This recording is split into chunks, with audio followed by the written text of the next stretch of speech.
James Kabrabon for Junior Kabila ewo ha Sampan so ewo ha sei ene na ye yakwankwaja som no e de yemo mampenda da JJ Rollins ene de ye bepe no krabre ewo abrempon kwan so na bibia kama afei Supreme Court eno so ewo ha COVID-19 ene ehonsem no ha se bad me pese round 1 me ne mpanifo ehwe mampenda da Rollins ene na yiyo ene ehon ensem Yabon komo yo de adwentira na asem bisa bi ba number na ye ba ko pe 0244 844 488 0244 844 488 Aluta continua Victoria Aseta. You are my brother For life. That is saying Nyame de men kwa chemi.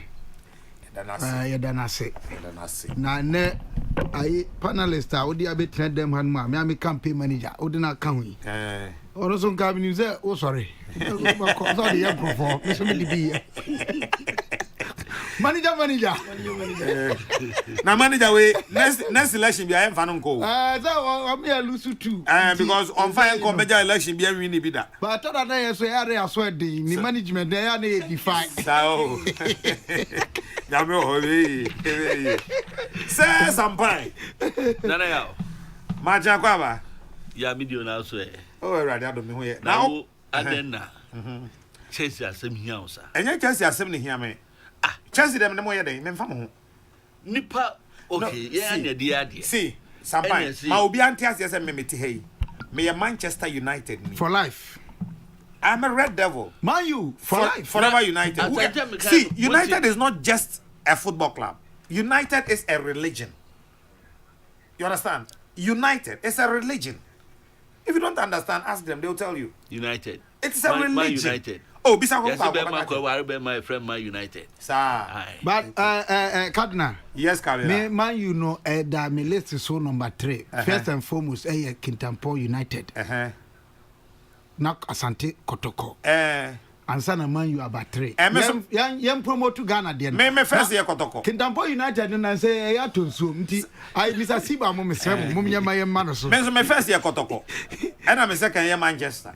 Okay. Me Kokrokoo ni. Me ha me front line for no. 11 wise, me 11 wise. Aye. I say is there a revival?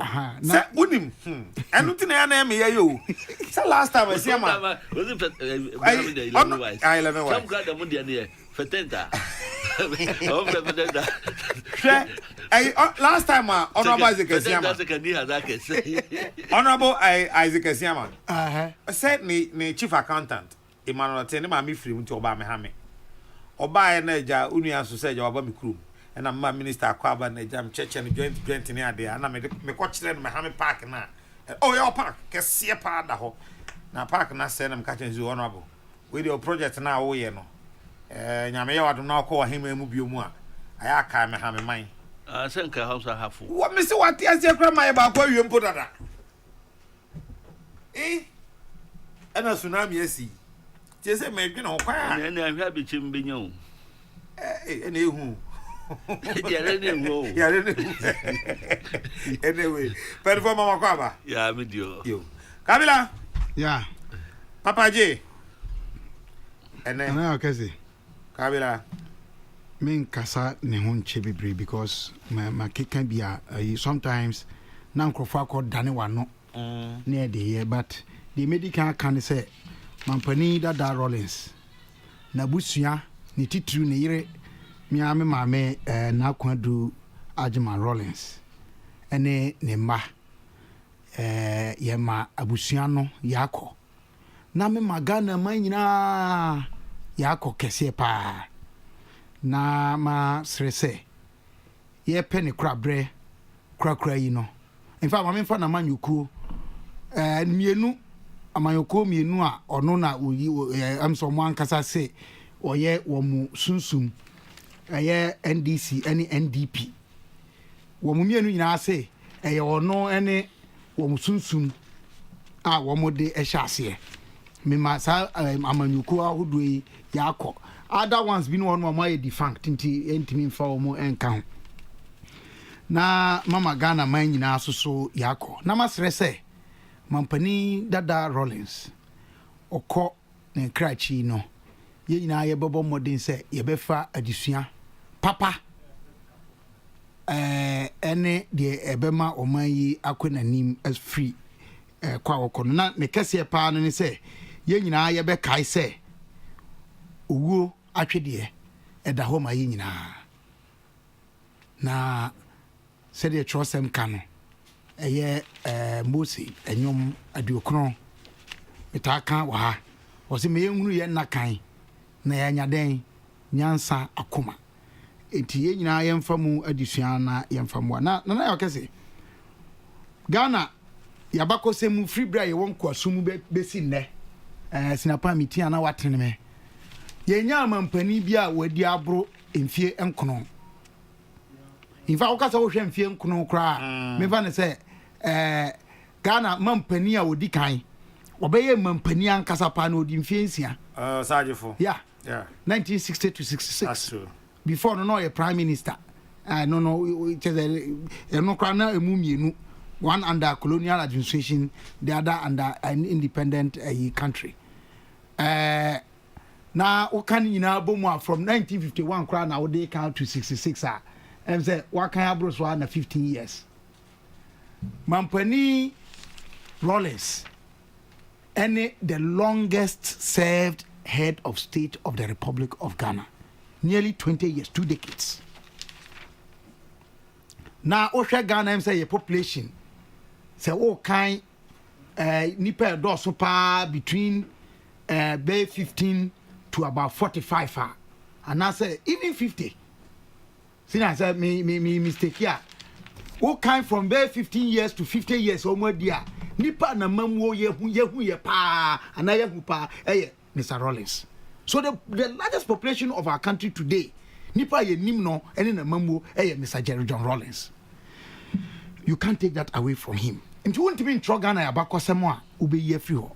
Now another unique thing about Mr. Rollins and he say ono kwani mampani a wadi Ghana so ewo atutrasem anase yamfa mranya adwuma mamuo unconstitutional military dictatorship. That's what I mean. And now what's also be constitutional president. Now what the amamra any a friend saying attending so akwan. Onunkwa he's the only president. Ayanya sa. Enti eno so kra no e de ne to gina pen bia upe wumpe cheze. That is what I do oba or no or tie no. Ansana nana yakase enambre santina odi o man yisunti ye nyina ye beji atum se o pe mampani a otimi boa animdifo enkrofo awomo nim akukudam enwomamu ene miamia hodo edi omu bo mu ebu man bre santina eno soso no enam bre onu di yenti o de sade ne be ma no ansana nana ya kese ope wumpe eba na disua akwan in fact rural electrification you give it to him say na penso na sani men ne dodo atie na minia pani wa na ye nyina disua ho nsem ye pay de ope nipa so a odane ye disua kwan ya fa so ye no ani butu ye and I said dane no cry a radical shift in our education system Mr. Rollins a free old system no na ye two old system no twene ye cry and you can do so yes from near day and yeah dane ye ho no ye abandon the 5-year 2-year pre-university period no entirely and ye befa secondary school a friend no junior secondary any senior secondary I no so no de nsesan ne nsakyerɛ bebree aba ye disua ensemu brena ye di ni de say ya ho akontabuo kakra significantly no old system no new system no pre-university no enye nsonsoye nam kese but again eno so no to his credit say seem to be wo ho so a of course eno na make be we say nipa bia ye bra akoye se adekye ni adesan mu nsem ye wosum ene ye wo han na se de etie ya mabobo so yi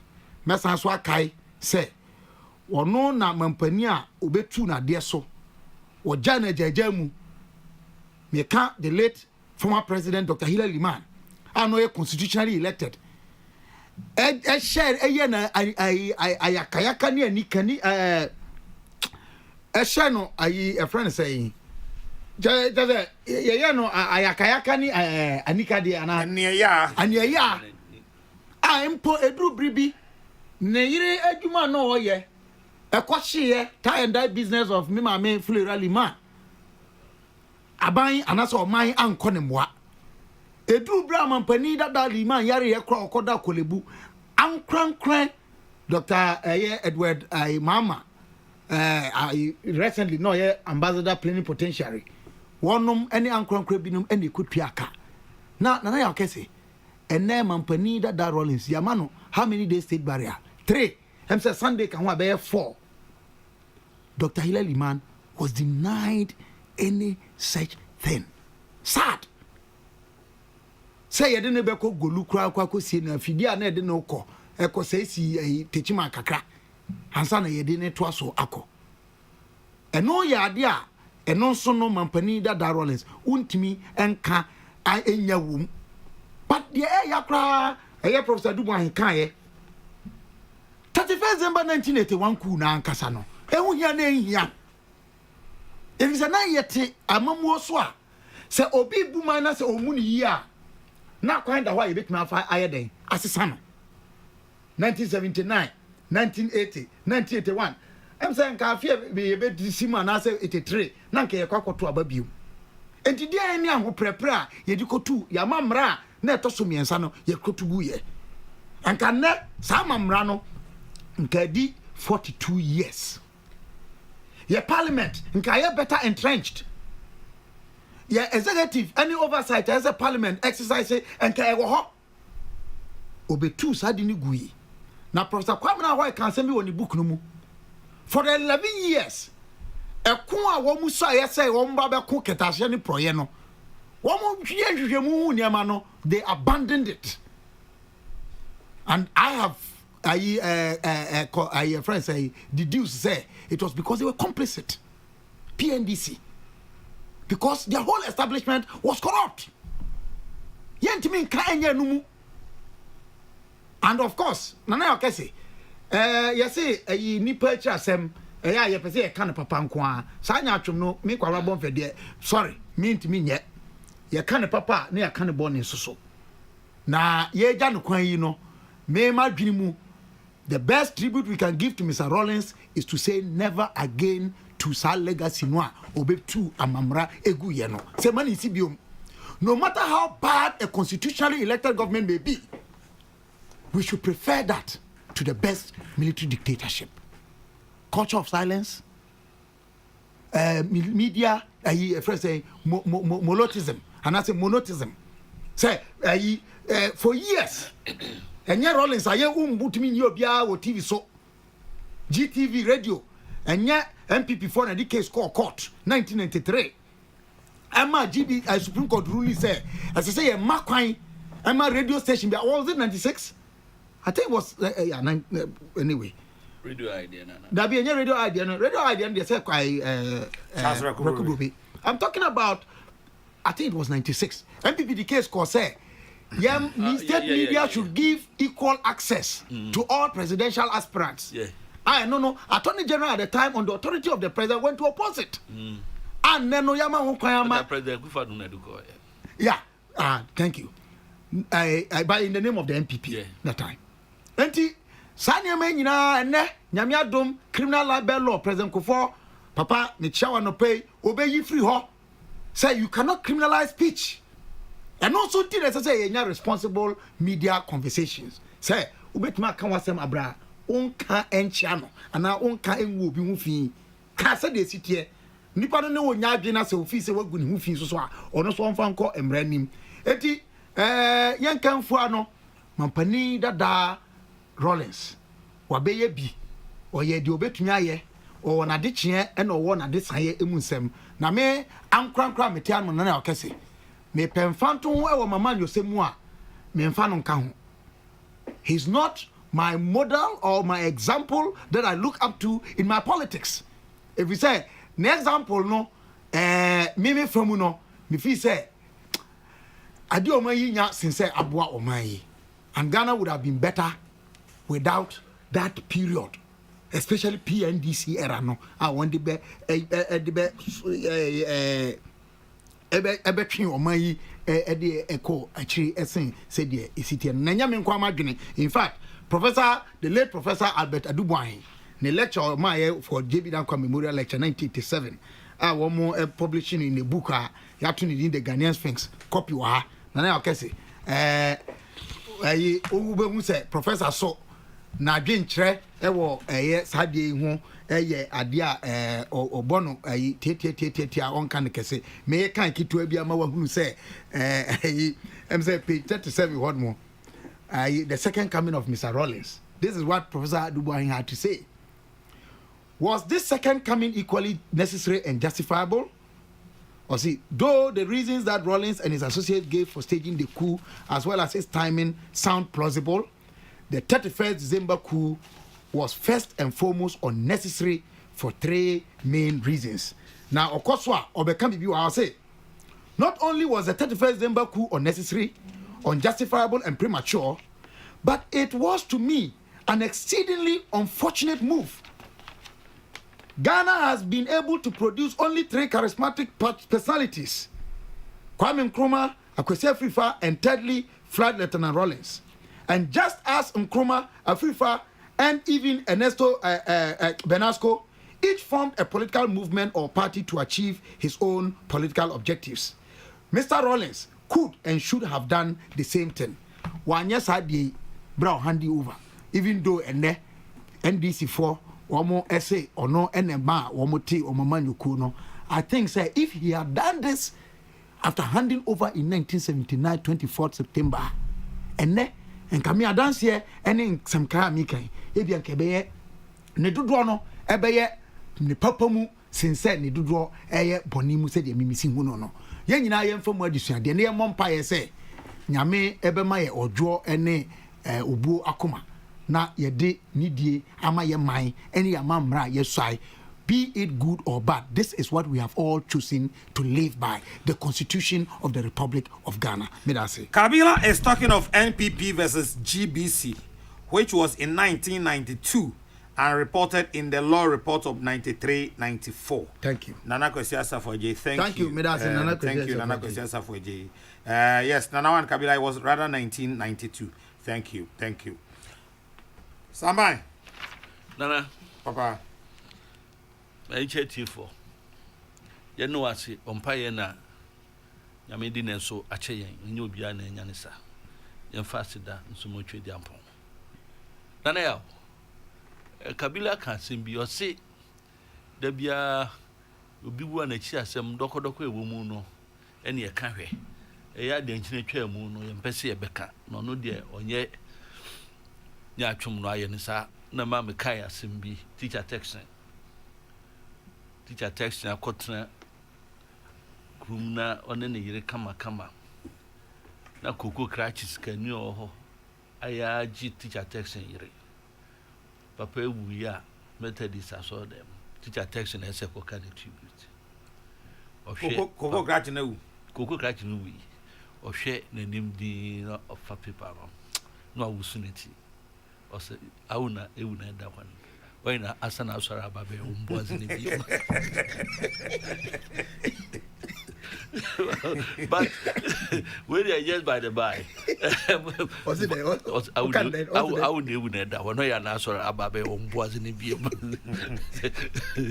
them nana ya ye bedi kan said the owu ya ye kan na busua o man ni nyinara wi ase anye bia no onya yonkufo by building a network of former presidents and certain sitting presidents, because one more no emre no pobia no na so for some that yakunya so enyo no so akrofo no ni ibongo no nyina so that yakunya so some of them even preceded him to no nyina to one more former president need some certain sitting presidents building network internationally affected opia nankanka na busia nti yɛbɛma wɔn nyinaa yakɔ na yɛastress nipa sɛ de kabila kan no sikan no ayɛ nufanu yɛwɔ no baabi adi twa ha ne de adi twa ha wontumi nyɛ papa no nyinaa kitikiti koraa mɛka ho sɛ no deɛ wuti deɛ oti yɛ no nyame mfa nkyɛ yɛnim sɛ nkurɔfoɔ bebree yɛ aggrieved by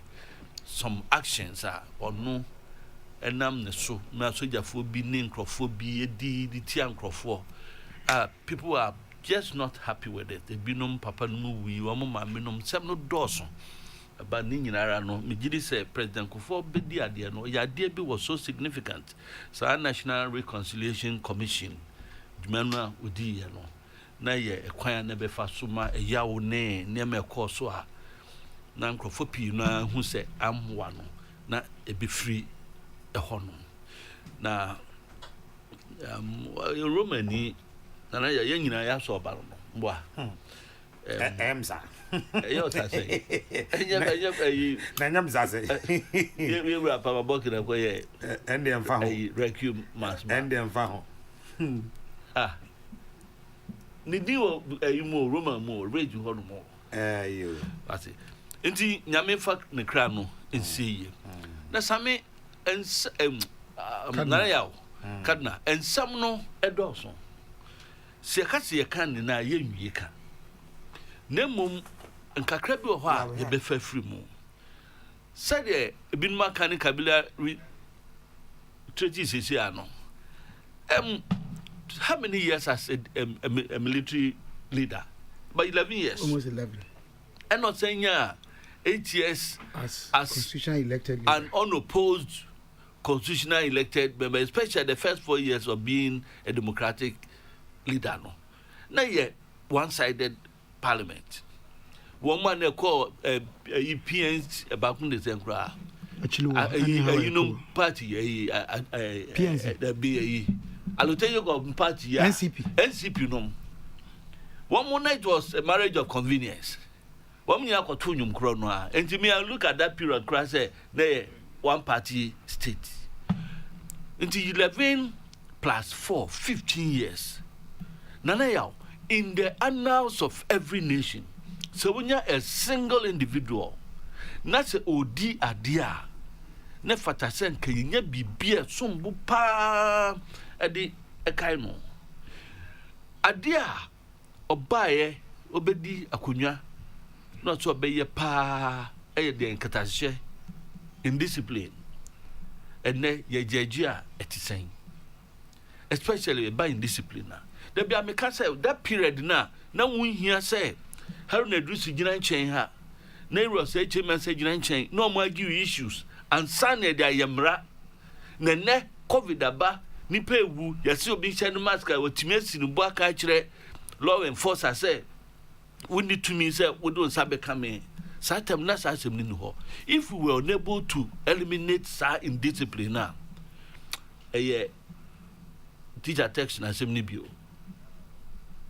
enti bia ka koye nim no na yenso say ye oman na edi ani besua afiri mu eno no bi nso argument bibia ka kabila kra kan ha I say rural electrification that's what yes I no correct but emra be mu na na o say ye no eye ne ye e wo mu 2021 na na ye ana because so be hwe SAP structural adjustment program any PAMS card any reforms na IMF any Bretton Woods institutions no samre no mu na na asore gina pa so be kaya Africa sub-Saharan Africa Asia baby a wo mu na ne nyina wo mu na de gu for me Vietnam ne Mongolia ne nasefo no samre no na wo mu de sa nhihye no kese baaye enti sa nhihye no ba definitely no wo benya nkrofo account so say yenko enkoye enti yes waye ade but wo mu so aba no so ebeto aso bi e say nim kro bi bebre a mfie menu ni mfie miensa ni mfie nwotwe ni na wo mu so nya enkane ani sa nsuo ni nasefo no enti well it's a good effort by him others no e continue me gidi say won wa ka nyina so no beto aso ayesa adwuma no na yo ne ma no aka akiri ne yire ma me kunadu ne papa no wo no ha no papa ma the campaign kra no me nya sure say otimi call one day mpo ekogina platform so mpo ekasai we say nyina no yen hihye na nyame amane sa ebia nanka enye yenya bibia ma nyame na the see ye do ye ya nanye yen fanche yen kweyanum as a nation ya me I have personal issues me a victim and me papa na ebusia, but I don't want to talk about that anymore. Enti na student bi di ba kwa ba ha. Nana, do you know Sampine was my class 6 teacher? Teacher Sampine. And Kabila was my mate in UCC. Why? Tobo and Ade. I didn't make him out so soon to was it. Me ever nipa no. Why? Reverend Sofo Nyamiche. Bodi Nyamiche. Nyamiche na the Holy Rosary. I see. Anyway, tell Kabila that on the canvas of life, the strokes are not straight. Imperfection is part of our humanity. Yeah. God bless us all. Prophet Dr. Michael Bodi Nyamiche. When you say, ne na you do omachi. Abebe on so bon you Obapa Christi. And can I mention him? The same school. Sir. Yeah, Holy Rosary International. A Roma for a school that was swamming. I see. A lady of Holy Rosary. I want to chair Bruja at their class 1. Bruja Jemfio. Aye. Channel class 1. Class 1. That's fine. Okay. All right, Mate. I feel the watch as a massive. I feel the way. Okay. Anyway, Kabila, Kito, you have to find when you call next topic. Cardinal, my senior, I hope you won't take it in bad. I don't think that it's fair to say that Rawlings' constitutional order, no, it was one party state. And I said he was president without a critical voice. If you say, you can't aswa, na me mame how Yakubu, any later, Honorable Achilo, our joining no, our parliament, or Mujumedi or Mudi, no, now saying acknowledge. They were the strongest opposition voices in that parliament. Obakaya 92. And mam yenu, and now we independent candidates for her. Miss Wow, me nana, my girlfriend, Abraham Swan, for Kintampo. That are named Kintampo North and South. No, or independent candidate. And now, me the late Hawa Yakubu or Gide. Now, or no, you're independent for Boko Central. So, Boko.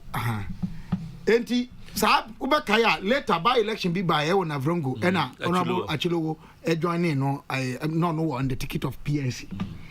Enti, when we do Umbedi, that first parliament of the Fourth Republic, no, we cannot underestimate it, and I say overlook that. No, Kabila, you might have gotten me wrong. Yeah. Sure. No, the loan or the no ranges.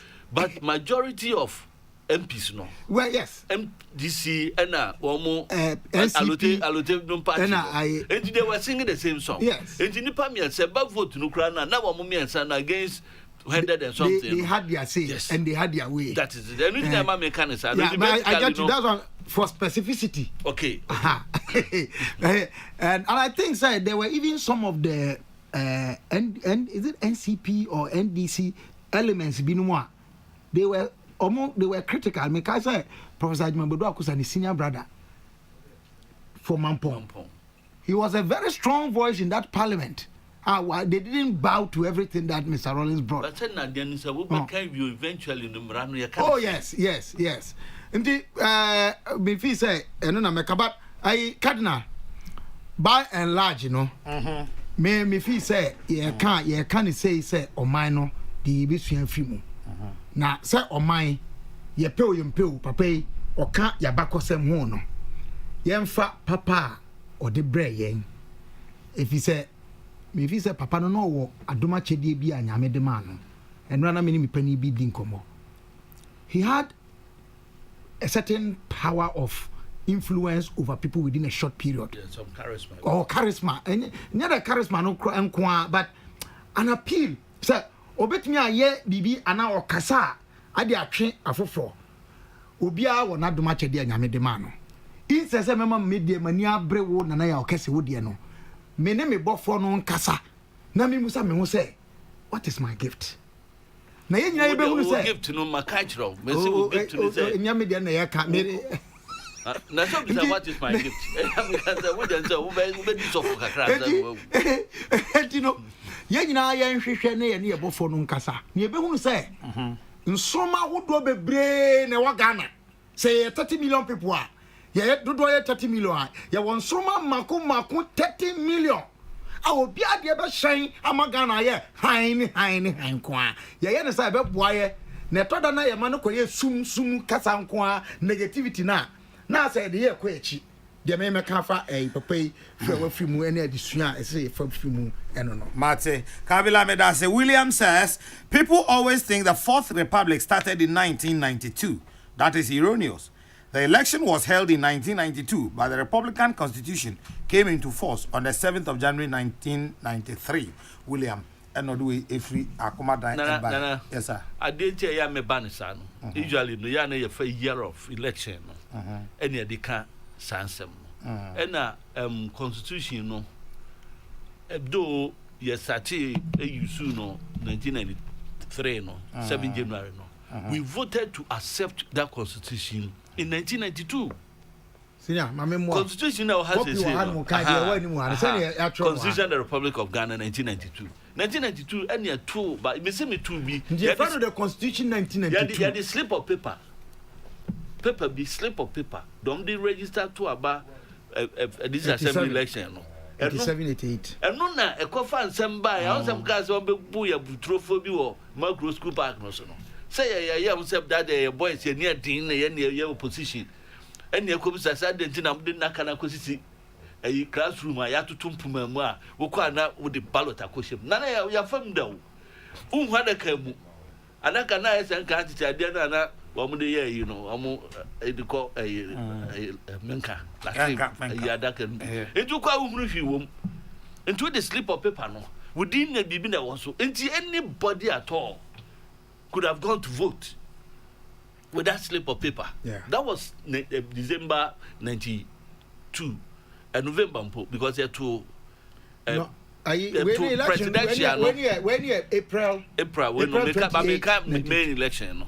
So we said they not just say na obia pese asisa nti opposition for yen nyina no we wanted say or mine no the best and they called democratic rule. It had appeal across. Presidential election no was in November and a boycott to parliamentary no I know but presidential na ya ye ukwane atekrata na ma ma hu nkrofobia me aminim wo mo se makro ha yetu anya no amoti o mo fi ba bibi o ma fufro mu kra ye kokaya boy letter officers ho entiase ye di ho kanu mo ye hwe pick up car ma memme ye ba tikanti no mtigu ya so in fact enso hwe wa usinso ahwe ya minye so bi abom sa bro no bi that sa anyway me won buy so obi anso mo sa biom na ba bi menye do so abom eku na peso kumi o na Kwame Opasco e was we must say good morning Cardinal.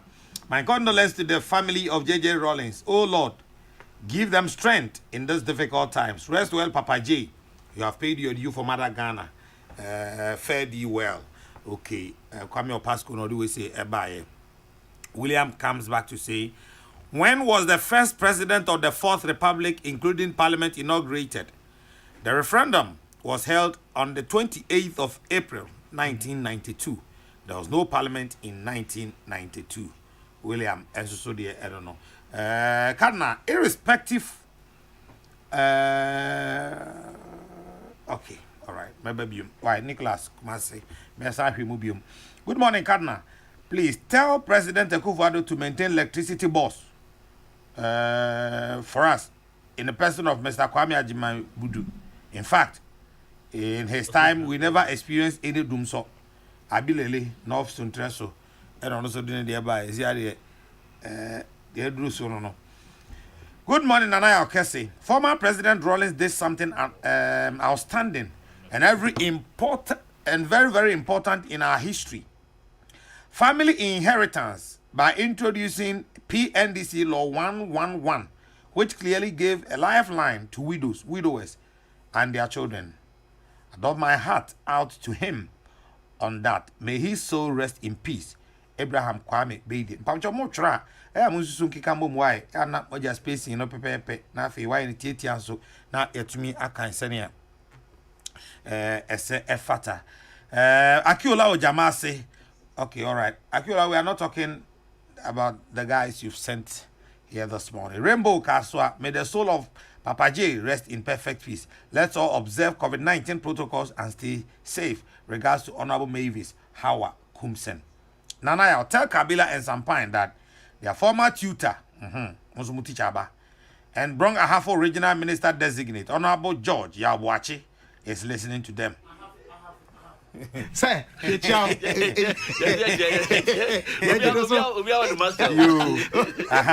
Say, oh, some by now the room Dr. Bodina Miche. Send Anga do the room Dr. Bodina Miche. And will be showing now Hano.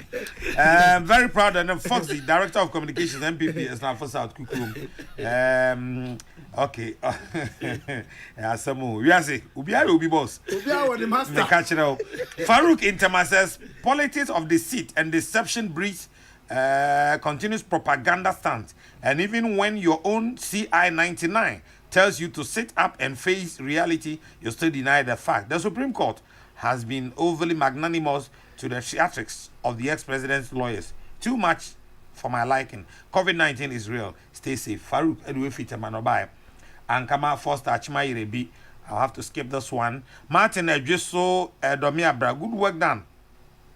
Though we are still mourning the late former president, we should also not forget that COVID-19 is real, because this second wave of COVID is not a matter of jokes and sobolo. Take it serious. Regards to lawyer Dr. John Kuma. This one says, the almighty Rollins is gone. Man resemble Nati Ampa. Nipan Zehri. May his soul rest in peace. I pray the NDC pay attention to all his advice whilst he lived. Fawaz anyway, Ifri Amasaman. Nanaya Okese, COVID-19 is real. I implore all fellow Ghanaians to adhere to the COVID-19 protocols to help end the pandemic. My condolences to the Rollins family. Rest in peace, Papa J. Fare thee well, faithful fighter. Your name will be forever. Regards to Auku, Honorable Michael Auku Amwa, MC Achuma Mwabeja. Okay, Oga will lead way free and carry and by okay, Isaac Mensah. I don't know what your matter is, so I'll look at that later. Please, Kadna, good morning. This is Yusuf, listening from Tamale. Please, it's been a while. I heard from Atik Mohammed on your show. Hope he is doing good. I am enjoying Kabile's submission. Yes, Atik is very, very fine. Atik is now in Gambaga, the People's Republic of Gambaga. So let's see how it goes. Good morning, Kadna. It said that it is appointed unto man to die once, but after that, judgment. My condolences to his wife and the family. Sokolala, Eddie Free, Able, Coma Central, and Ode Ebaye. Menkabe, me, Rubin, also, and I'm coming penny for us, and Yebreno Echo. The Cardinal, I greet you. We should bear in mind that as former president goes home today, we will all join him one day. Kojo Trumpet, Ewo Bubu Ashi. Nanaya Okese, listening to you live in Navrongo. Tell my younger brother Sampine that I greet him and Kabila, and that they should not try to fall into the hands of contempt when discussing Supreme Court case. The battle remains that of the Lord. Martin K. Navrongo and Oluwe Ebai. Martin K. So no. Mohun. Aye. Yo, mummy. Miss Asham no. Dear, me Junior, me national organizer, Samuel Ku, you are for St. John, Nomne, Kokrokoo, and somewhere too, no. Because I am very careful. A dear year will be a pan and say, would you not bedroom near Jojo? What can be any? NBC called Rollins backing dog and made him irrelevant in his own party. Why are they now crying over his death? Ejabin in Hacho. This one from Sabitu. As I might say, Nyamenfa Papa J. Kra, ACAE. Kwesi obeying what Joseph Bessian say. Nana Yakase, Papa J should rest in perfect peace. I remember him with VAT and Get Fund. Regards to my regional secretary, Samuel Pine. That's one says, Kadna. Still on the topic, please. We need my former lecturer and church leader as a member of Council of State. Hashtag Professor Kofi Jekum for Council of State. Yes, NDA. Me know ya apply. Council of State. Yeah. Almost president appointees no. And I say there be president appointees.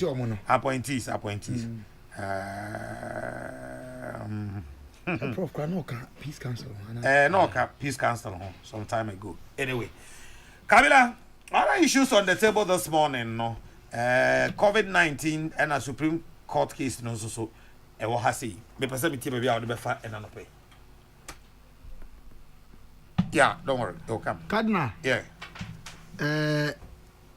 My whole day me the gina COVID situation no. Ye nyina metimi aka se ye be gye atum se COVID no. Ade a eye yare a aba na ani nipa betena. Ye pew sa yare ni su no kwan e fa so ede etre anase efri obi ekọ obi ho no emu enhunumu no kra ye nyanyan wie na say yet say almost new variant new variant ni say ni su fufuro bi anase ne ban fufuro bi apuepue Ghana kra ye say ya discover sa su fufuro no bi Brazil womu so ehu de me dane say ya abodie mu nyansa pe na emu abenfo amwo no Gucci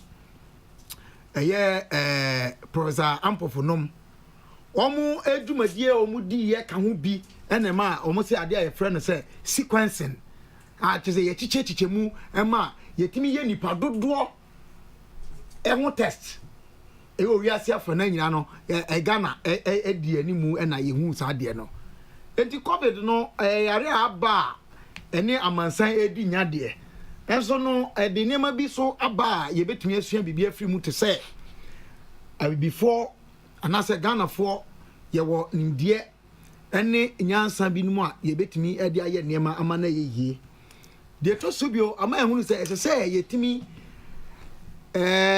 prepare nema ya nkasa ye di e wo ha self reliance say ye be nuane ye be hwe say nema bi a ye wa no ye be bo hu modern say ye be pɛ de ye wa no ye di e no na fe hama ene enuane a ye de wo ha no yi ye be hunu say eboa ma ya homo a ɛko yare no edi just omo ho ya den e mo mutumi eboa pa nyame edi afofia ma ye wo awia yare ye se na de ba ko so eni owia na a kire so se ensu a ye de ko hye fridge mu e ma no ye nyunu pa ko ye ice ansa na anom no e ha adwene enti enum room temperature kubensuo e ya pebi nom e ya tintin wapom nose mask hye ya mo ye ma mo hwe wo afidie so ya disinfected them ha ana a friend say enfidie ye wo ha mic no ni ade ya ye ni nyina ma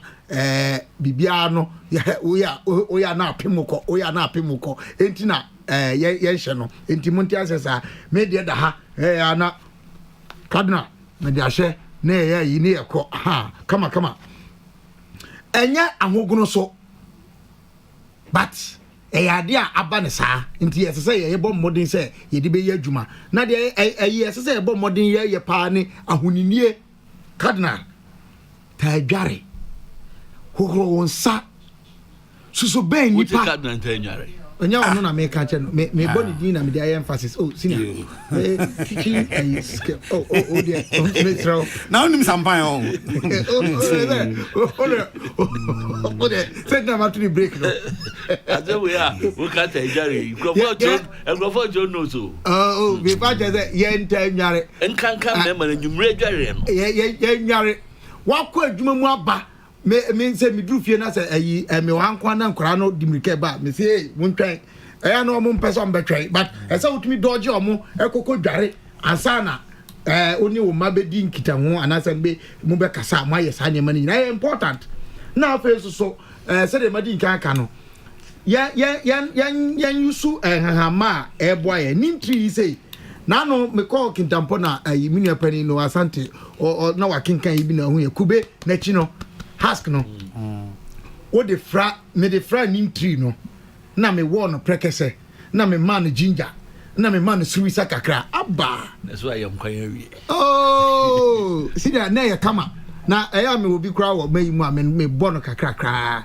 ya momodin say e be yes hanema no because e be boaye so atiase na mmom afuto kakra me de ka ho ne say ye susu memmen ye ho uni ba bi kwa mampie protocols no say uni obi hia momma friend say munta na yemfa nye sadie because yare yi yare a real na cardinal me visa eno na meka me mpese ma no be parenti de wa aseni bia no yanka no aseni bia de on be ka kosi no ye nyina ye beti ya wa be doso kakra but me gidi ye pa se de keka ko nyina no me nyinni se ye be kan wie no de nsatraye foforo bi be ba ye nhyehyeye ene se de nyema sitie ne namom me wogide ni arehemu se be boa ma ye mra no ye tintim mu ye ama oman yi yakoyanim se de ese na efata me da se.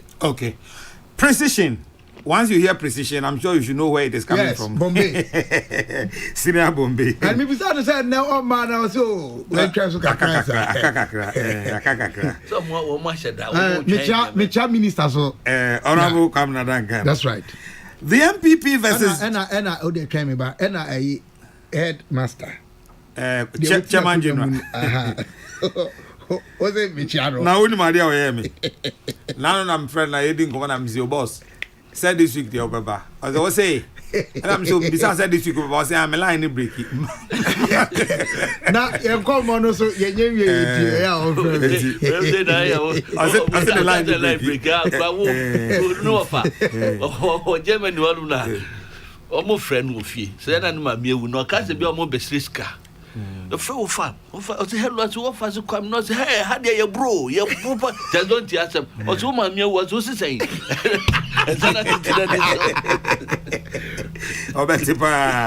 Precision. The MPP versus GBC, an Attorney General case Kabila recalled, was determined by the Supreme Court on 30th November 1993. Yeah. Just for the records. Thank you. Good morning. Good morning, boss. Abdul Malik Kweku Bako. Anope. Bombay.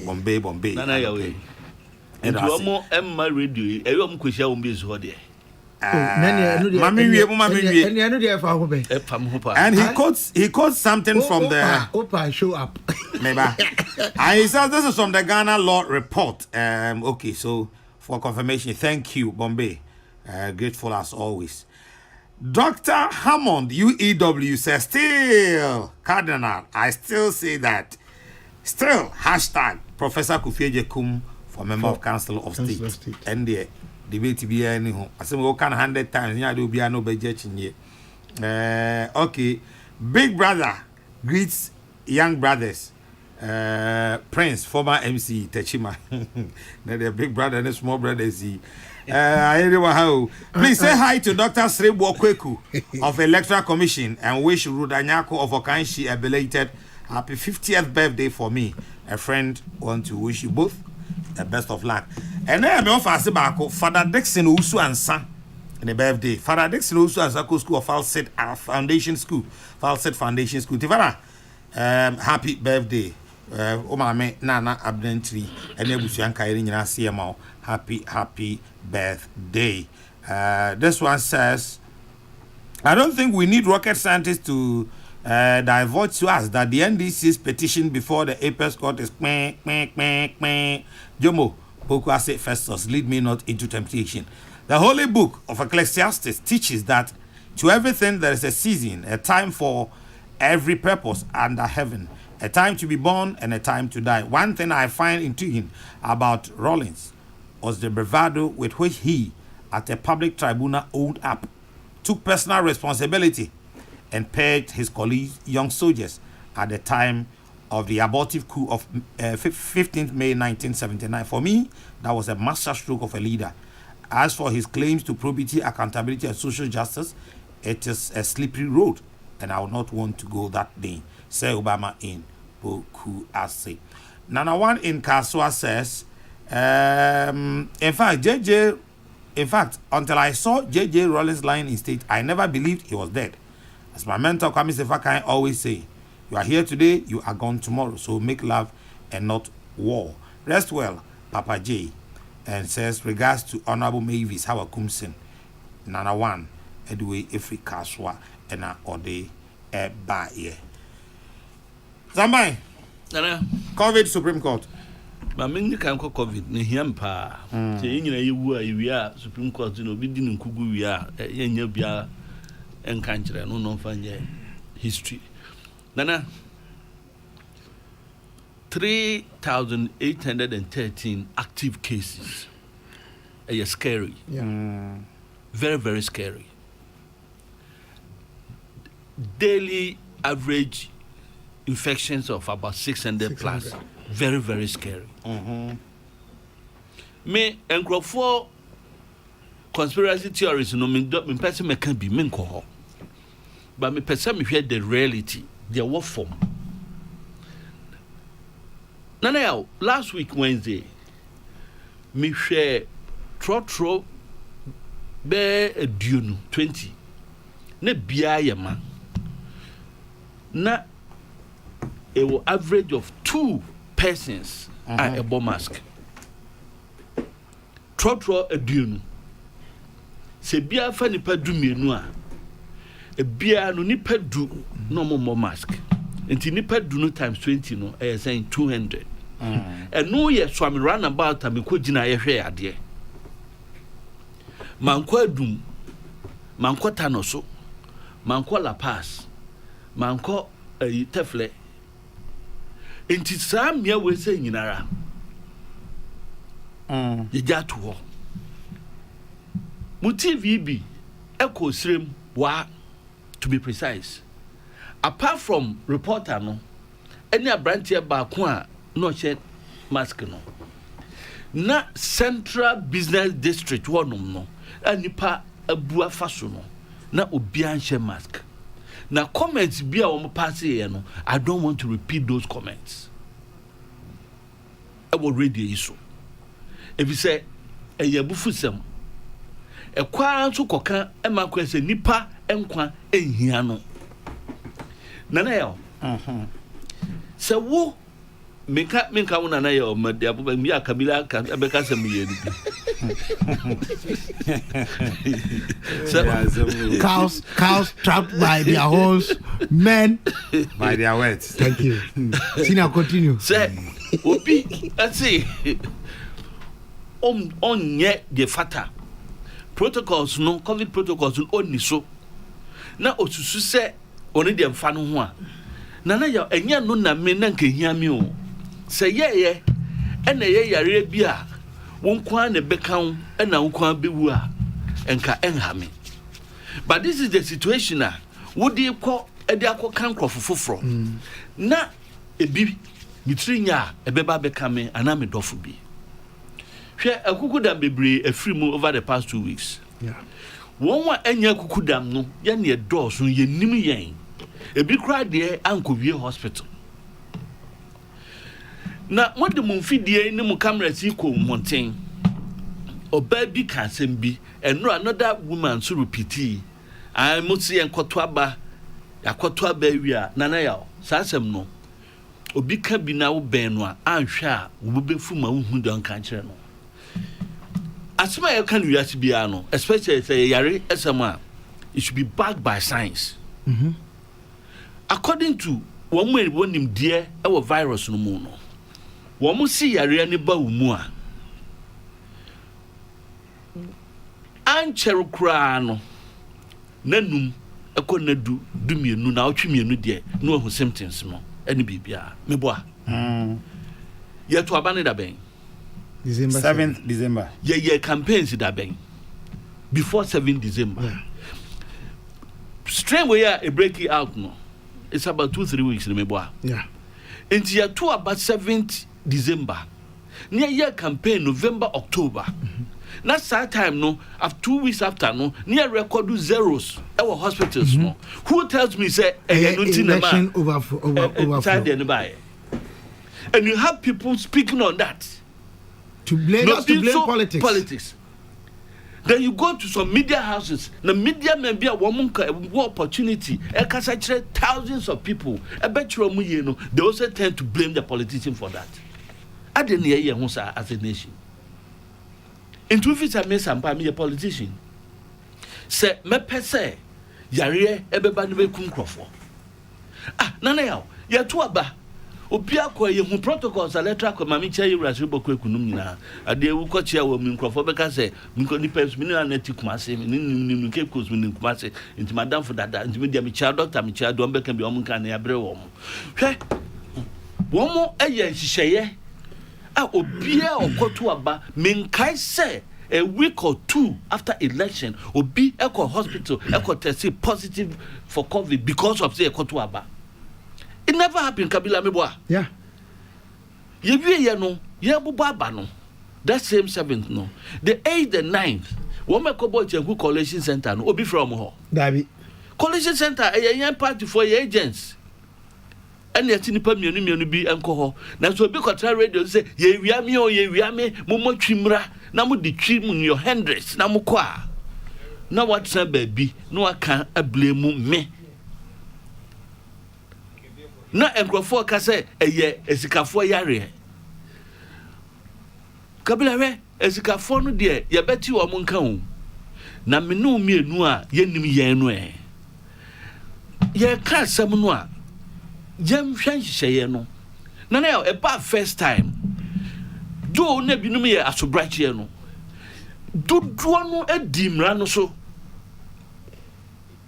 trotro taxi ye ka so mo famie no akire wo mo titintam no wo mo ye ka se me yankwa sorry asofu no bi dwae na nso eventually and na me no ka say ye were private schools bi a me ka me gidi pass wo mo to abatia MPP na am say ye to school mu if you comments bi no mo pass but ninyina no na it was an effort say ye bebo o man no ho ban afi sa yare no but one hu ni sa the financial benefits obenya no the personal benefits obenya the material benefits obenya ntino no se ye nko school ne nko kunkora no ne ye mo o man Ghana no nipa enne wo kasa asem ne kire no say on the congesting the class obeka cho say on timi nye because we need infrastructure no meanwhile no or your admissions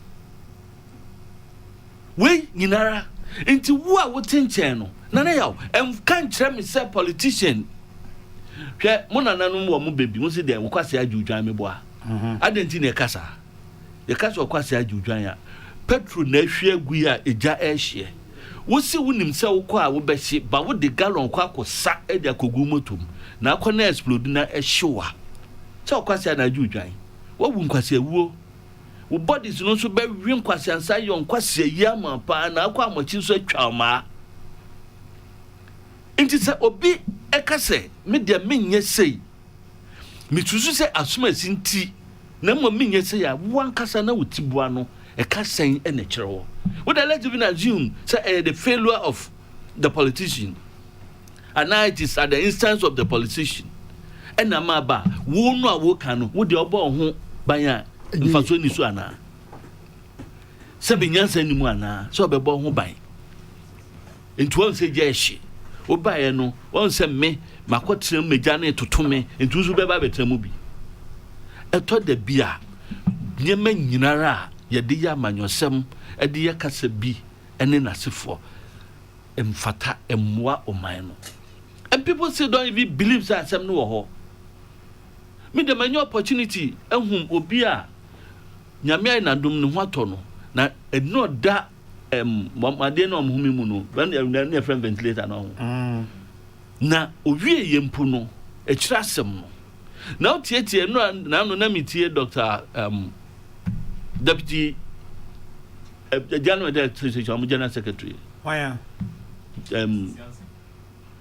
Ghana Medical Association. Yanks, that's the general secretary. And I'm some general secretary, general secretary. Dr. Yanks, no, Yapsunian, Michiano, or Nan could be a doctor. Some could be a mate, no more to a passage. Winning. One more car and someone. One crowd won't want to woman, a beef from one. But could be a one candy. Erectile dysfunction. I won't say memano. Yeah, the book crab memano, and to me, and I Yarenu, now. I don't remember, sorry, Anna. Bear 5:30 na a can educate some, and or send them some who research and I'm say, there be no so no this scientist no. Or my mistake because omunim we no man Canada da. Canada dan kayare no ko. Because my man be boy home buy. Dabi cardinal. Say na medi kan no. Yare we na ni suri ne ban no. Yenye onhwehwe mu nya CP e wo ho. So it's still an evolving virus. But osina say erectile dysfunction research o mo ye ntem. They just found it. Na say no mu, na no go bere no mu. They say yare na ehu. Enti yare na ehu. Ehu pa. Enti na ya. Say ye bo ye ho ban. Efi ho hwe ye se men ko night clubs. E da no be kept assembly I club no kwa nipa no obi ati nchen say na msin club. Hwe ye di lumba nyumbia siso. Ya onko night club da. Na ya di paron ko club da. Ye di lumba nyumbia siso. Enyumi ye obi ade. Obi abetu bi. Wo to nyum no. Wo mo mask wo. Intersu afi wanu mo beba no. Yare no de nam. Yare de na enkankan say ye enclosed place a. Empo enye enclosed mpo kese a. Na fana kese bobo ho a. Ebetumi abo abewura human na wonum. Ntia ye asema ehia. Nana ye mrantie ye maye na ye wo fasefo ye nananum a omo abie school. Minim the science akire mintimi nka ya na mpese meka se eba foforo no abofra ba ku bi ene cinema me ne pap o ne ma me nyina free ma think so humbo ba bi me bo a a che free ho no even from Europe na sefo nyina ba bepim ne no ya na cases involving enquire infants no me said that enti na nyame na aye ebisa na ya hwe wo ma ho anikan wo mu fi suku ba wo otu bam no otu abam ne maame na ni nua no gya no fie ko school ba no hu na ni gya agye no obebam no mebo a nti within the confines of your home no se bibi boni bi wo mu a best spread enu ntina enhihye ni se yempe de om de bom ho ban ema won na ya se na wofu bi e ka se we one city and na no bi ya analysis bi o se back one city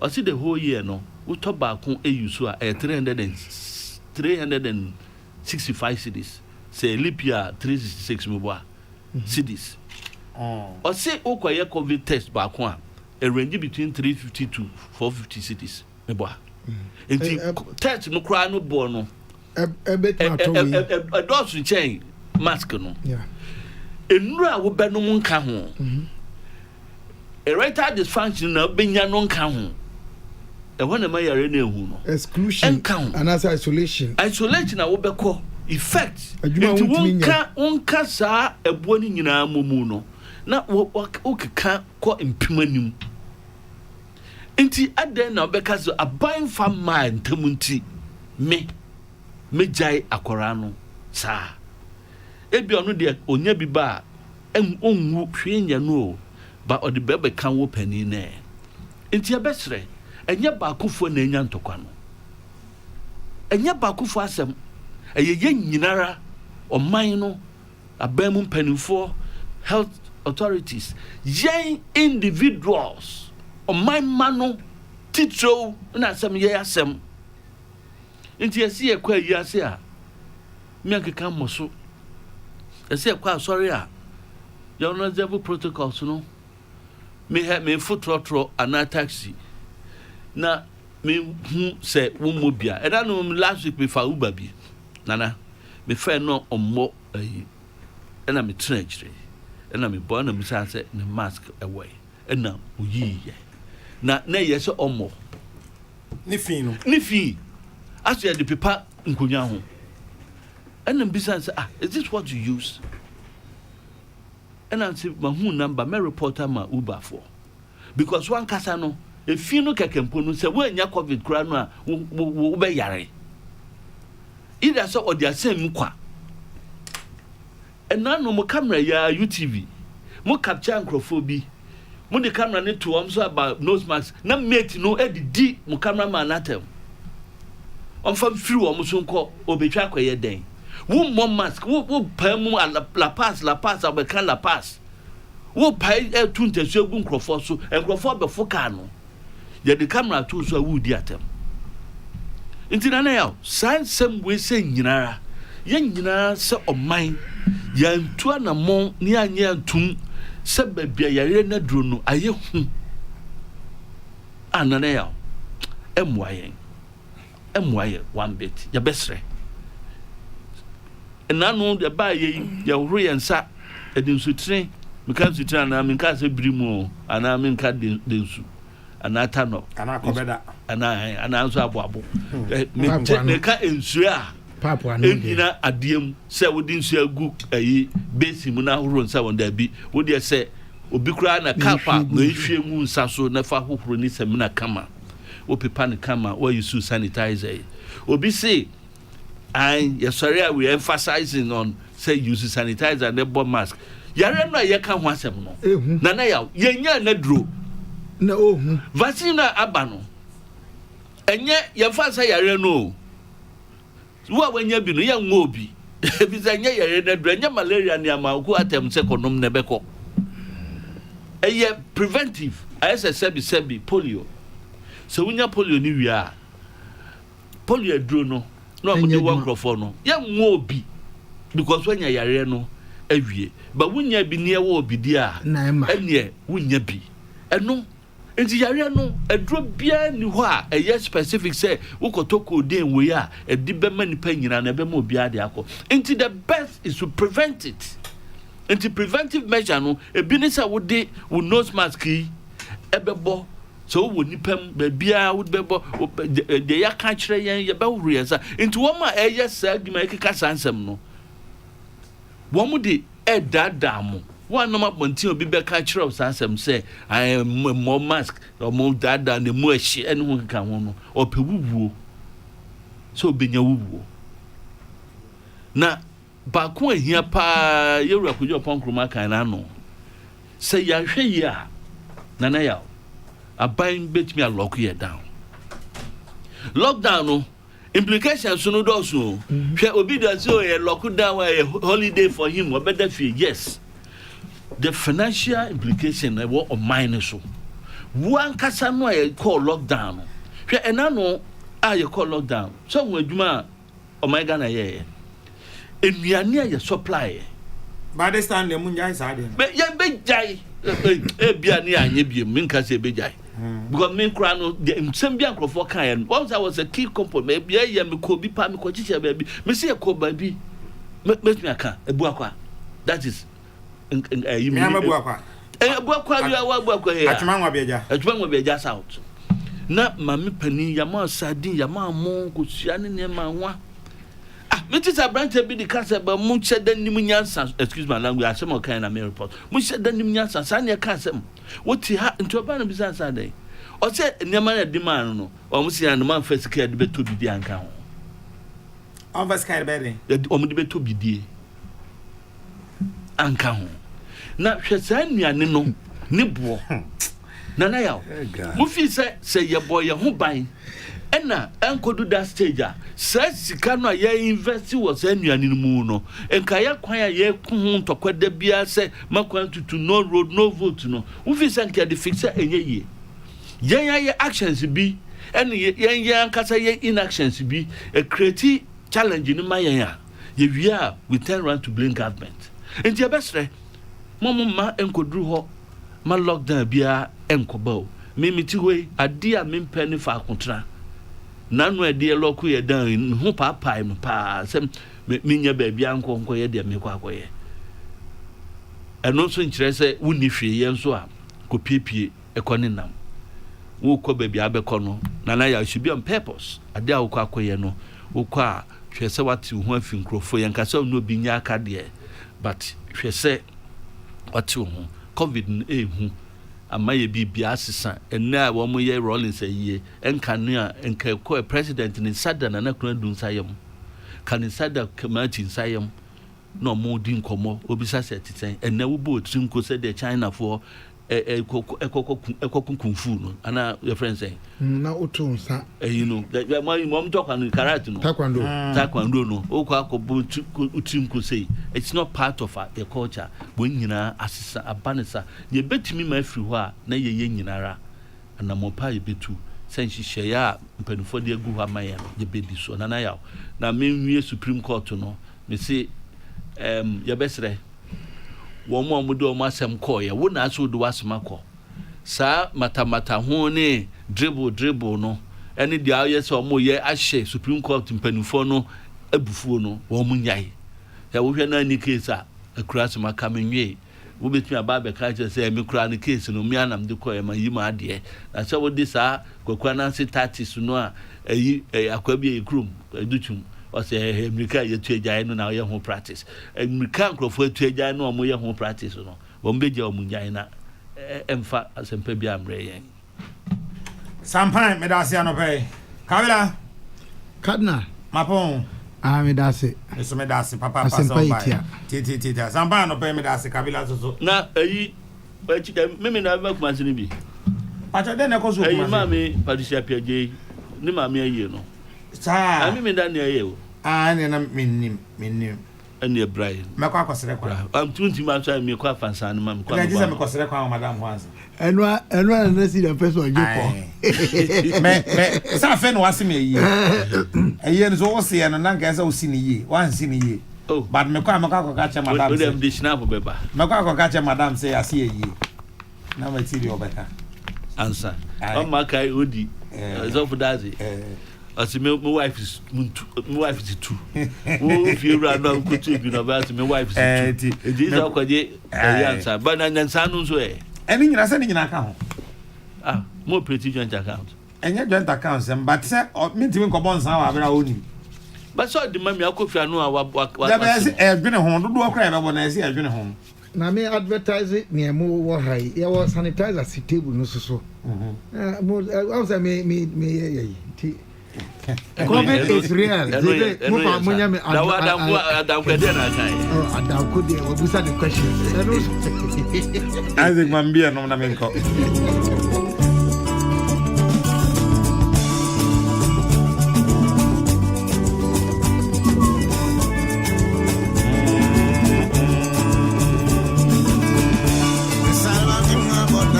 Sampai, the Ashanti Regional Secretary of NPP, thank you.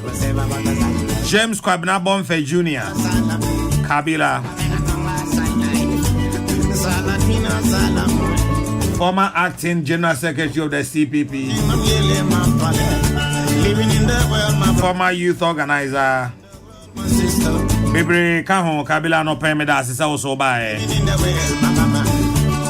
Ano pay me jina munyina name ada Dr. Father Dixon. Kennedy Asante Osei. Also for Kojo Asante. 7 bar for Michael Ajari Arafat. Isaac Odro Peter Square Pretty Joy. Odi ahinkan kwa me yebo na mama bia makwafo. Eda omu nyina ase. Efremi na na ya okese ubetimi afremi the cardinal. Anope me hwe chire ma chairman general kwa me sefa kan. Kofi Kumbes and mo tran kopim se premo wetu amakase ebo na ba. Kase ebo na chi enwom beba nkai ebo no beba na ya kono do betra se bisa se wo ha ne sen. Enu echi odi anka kwa me yebo abetna se. No si anka se ebo no beba. Kase ebo na chi Mickey Darling betna se. Ebo no ngotwe ha another platform.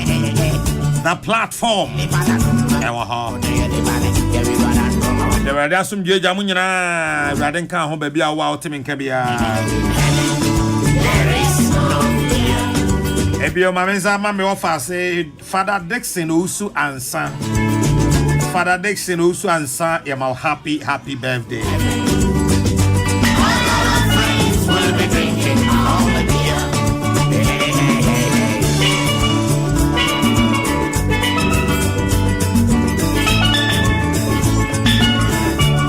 Afe Hilda Ousu Echan, we CEO Love Hills Boutique, Ewa Laji Israel Masalechi. Hilda Ousu Echan, CEO Love Hills Boutique, Alaji Israel Masalechi. Happy birthday, Hilda.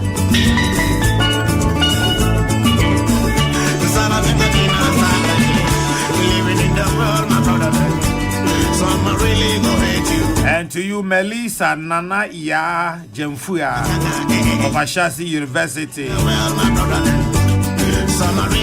From Mrs. Von Ballon. Von Ballon wishing you, or Specialized wishing you, Melissa Nana Ya Jemfuya of Ashasi University, a happy birthday.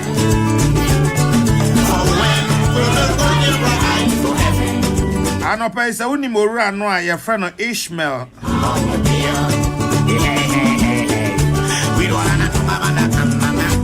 Have you? Ishmael Jangma. I can say me manache. Or your wing commander me manache. And I feel run a friend Solomon Jangma. Ah, warning go pram on his unim noa. Kaja set me manache. Na me say on family book no mreme. Na me ma de ba kwa me mfa nche wo wiase any book. We be thinking. Let me the bibia che but me book ni de me mfa nche wo. Enti Solomon Jang man patch of book no mreme why. All my friends will be drinking on the beer. Hey, hey, hey, hey. You living in the world, my brother. Some are really gonna hate you, and some are really gonna love you. Yeah, we wanna.